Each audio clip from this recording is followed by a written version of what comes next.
దేవునికి స్తోత్రం. ప్రియమైన సహోదర సహోదరులకు శుభాభివందనములు. ఈరోజు దేని వాగ్దానము కీర్తన 111 అధ్యాయం 9వ వచనం. ఆయన తన ప్రజలకు విమోచనము కలిగించేవాడు. చూడండి, ప్రభువైన యేసుక్రీస్తు వారు ఈ లోక ప్రజల కొరకు శిలువ మీద ఆయన ప్రాణాన్ని అర్పించారు.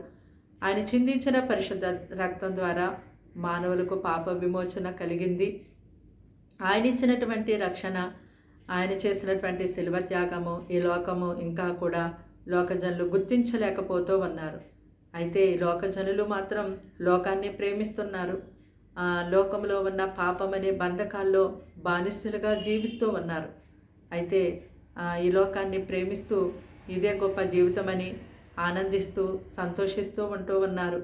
అయితే కొంతకాలము వారి ఆనందంతో సంతోషంతో ఉంటూ ఉన్న తరువాత వారికి ఏదైనా నష్టమో బాధ శ్రమ కలిగినప్పుడు ఎలాగైనా ఈ పాప బంధకము నుండి నేను విడుదల పొందుకోవాలి, ఇంకా ఆ జీవితాన్ని నేను జీవించకూడదు అని అసహించుకొని ఆ పాప బంధకాల నుండి విడుదల పొందడానికి ఎన్నో ప్రయత్నాలు చేస్తున్నారు. కానీ ఎక్కడా కూడా ఆ పాప బంధకాల నుండి, ఆ బానిసత్వం నుండి విడుదల కలగటం లేదు. ఆ విడుదల కొరకు వెతికినప్పటికీ కూడా అది ఎక్కడా దొరకక ఇంకా ఈ పాపము నుంచి నేను ఎప్పటికీ విడుదల పొందుకోలేను, నా జీవితం అయిపోయింది, ఇంకా ఇంతే నా బ్రతుకని ఎంతో నిస్సహాయ స్థితిలో జీవించేస్తూ ఉంటున్నారు. కానీ ప్రభువైన యేసుక్రీస్తు వారు ఇచ్చినటువంటి రక్షణ మీ కొరకే అని మీరు గుర్తెరిగినట్టయితే, ఆయన యొద్దకు వచ్చి ఆ పాప బానిసత్వం నుంచి విడిపించమని ఆయన్ని అడిగినట్టయితే, ఆయనకు మొరపెట్టినట్టయితే తప్పకుండా దేవుడు పూర్తిగా ఆ పాప బానిసత్వం నుంచి నిన్ను బయటికి తీసుకొస్తారు. ఆ పాపము నుంచి నీకు ఎంతో గొప్ప విమోచన కలిగచేసి మరలా నీ జీవితాన్ని నూతనపరిచి నీ జీవితంలో ఆయన దాచి ఉంచినటువంటి మేలులతో నిన్ను నింపుతారు. ఆయన నీ కొరకు ఏర్పాటు చేసినటువంటి సిద్ధపరిచినటువంటి ఆ ప్రణాళికను నీ పట్ల నెరవేరుస్తారు.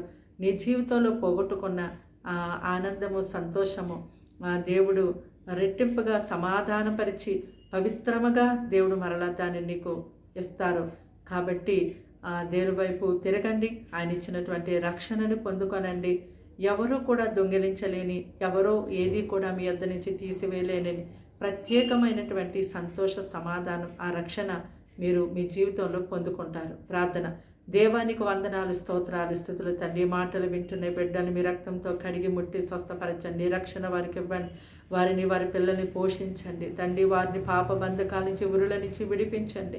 లోకమే గొప్పదని వాటిని తండ్రి వెంబడిస్తూ ఉన్నారు. ఎప్పటికైనా తెలుసుకొని నీ వైపు తిరిగి నీవిచ్చినటువంటి రక్షణ పొందుకోవడానికి సహాయం చేయండి అయ్యా. వారి కుటుంబాలన్న ప్రతి విధమైన శోధన తొలగించండి.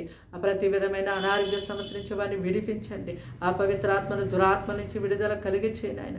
నీ ప్రజలకు విమోచన కలిగించేవాడు నేనే అంటున్నావు తండ్రి. అయ్యా, నీ ద్వారా మాత్రమే విడుదల కలుగుతుందని వారు ఇప్పటికైనా తెలుసుకోవడానికి సహాయం చేద్దాం.